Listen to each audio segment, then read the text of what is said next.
Cartoon Birds.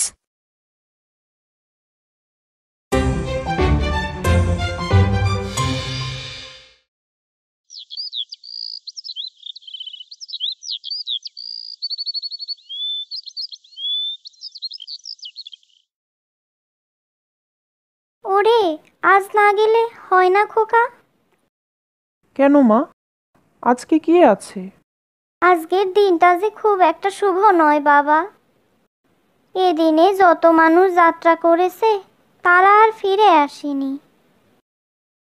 কাল যাস বাবা, আজ বরং বাদ দে। থামো তো মা, এসব কুসংস্কার। আজকের দিনে দাঁড়িয়ে এসব কেউ মানে? তাছাড়া সুধীর তো যাচ্ছে আমার সঙ্গে। আচ্ছা, যা ভালো বুঝিস কর। তুমি শুধু আমাকে আশীর্বাদ করো, যাতে সপ্তাহখানেক ঘোরাঘুরি করে তোমার কাছে আবার ফিরে আসতে পারি।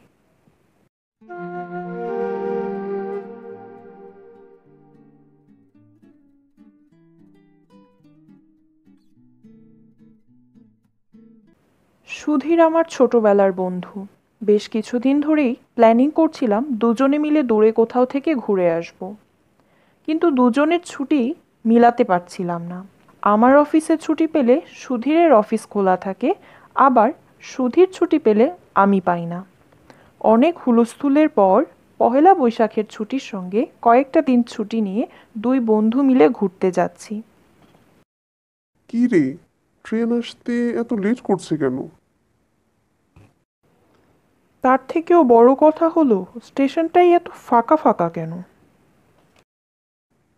হুম, কেমন যেন গা থমথমে ব্যাপার। স্টেশন তো নয়, যেন কোনো শ্মশান ঘাট।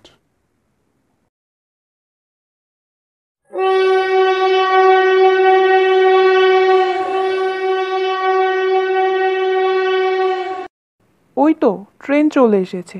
চল চল, তাড়াতাড়ি চল। এই স্টেশনে আবার ট্রেন বেশি সময় থামে না।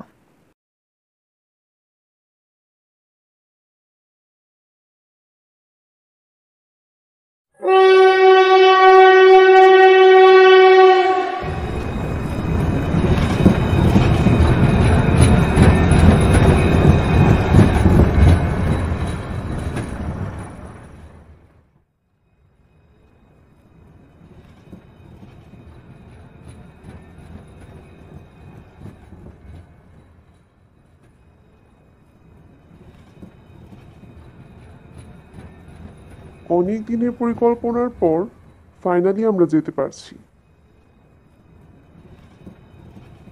আজ সারা রাত দুই বন্ধু মিলে গল্প করব। একটা জিনিস খেয়াল করেছিস? স্টেশনের মতো ট্রেনটাও কেমন ফাঁকা ফাঁকা। অন্যান্য সময় তো কখনো কখনো সিটও পাওয়া যায় না। হুম, ঠিকই বলেছিস। যাক, ফাঁকা থাকাতেই ভালো হয়েছে। ট্রেনের এই ঝিকিঝিকি শব্দ শুনতে শুনতে তোর সাথে গল্পটা ভালোই জমবে বল।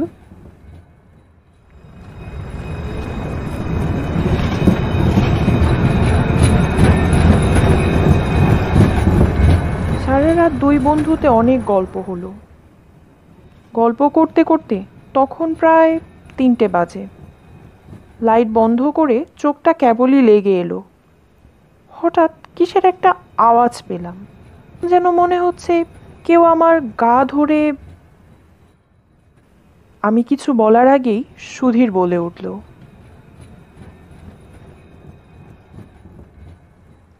কি রে, ধাক্কা দিচ্ছিস কেন? কি হয়েছে?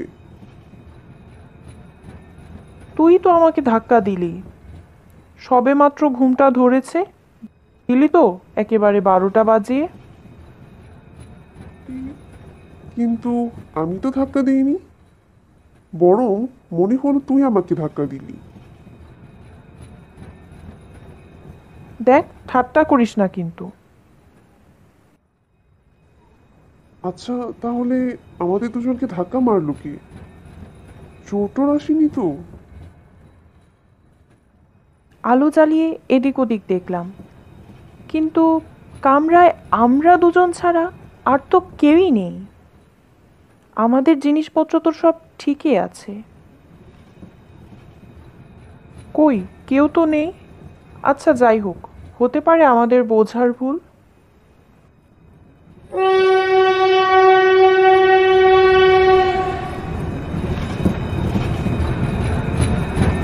ট্রেন এক নাগাড়ে ছুটে চলেছে। মাঝরাতে চারপাশ যখন ঘুমে আচ্ছন্ন, ট্রেনের ঝিকিঝিকি শব্দ শোনার মজাই আলাদা। কিন্তু কেন জানি আজ এই শব্দটাও ততটা ভালো লাগছে না। সব কিছুর মাঝে কেমন একটা গা থমথমে ব্যাপার কাজ করছে। হঠাৎই মনে হলো আমার পাশে কে যেন বসেছে। আমি কিছু বলার আগেই সুধীর বলে ফেলল, আমার কেমন যেন মনে হচ্ছে আমার পাশে কেউ একজন বসেছে। আমার খুব ভয় লাগছে দোস্ত।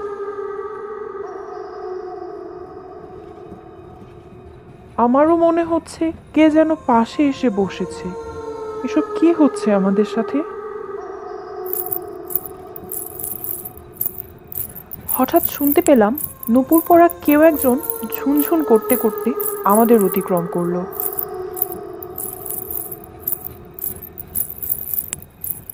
কে কে দুপুর পরে কে যেন গেল এই দিক দিয়ে। কামরার বাইরে হয়তো কেউ যাতায়াত করছে। না না, মনে হচ্ছে কামরার ভেতরেই শব্দটা হচ্ছে। কিন্তু কাউকেই তো দেখতে পাচ্ছি না। কী কারণে জানি না, তবে আমাদের দুজনের মুখই ফ্যাকাশে হয়ে আসছে। হঠাৎ কোথা থেকে একটা হাসির শব্দ আসতে লাগলো। কেউ কিছুই না বললেও বুঝতে পারছিলাম আমাদের দুজনেরই খুব ভয় করছে।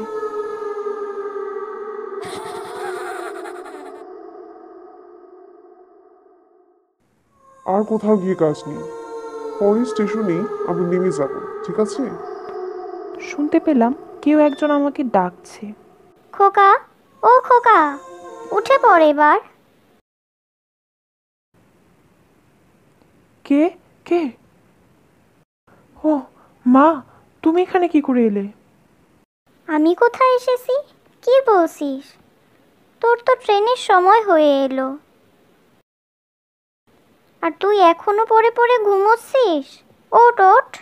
ও, তার মানে আমি এতক্ষণ স্বপ্ন দেখছিলাম। ঘড়ির দিকে তাকিয়ে দেখি 6টা বাজে। আমাদের ট্রেন সন্ধ্যা 7টায়। স্বপ্নের রেশটা তখনও কাটেনি। মাথাটাও ঝিমঝিম করছে, যাব কিনা বুঝতে পারছি না। হঠাৎ তখনই ফোন বেজে উঠল।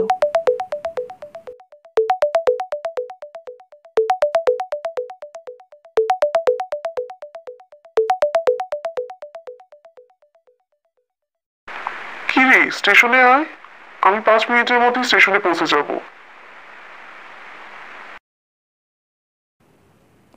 আজ যাওয়াটা ঠিক হবে কিনা বুঝতে পারছি না। আচ্ছা, আপনারা একটু কমেন্টে জানিয়ে দিন তো আমি আজ যাব কিনা।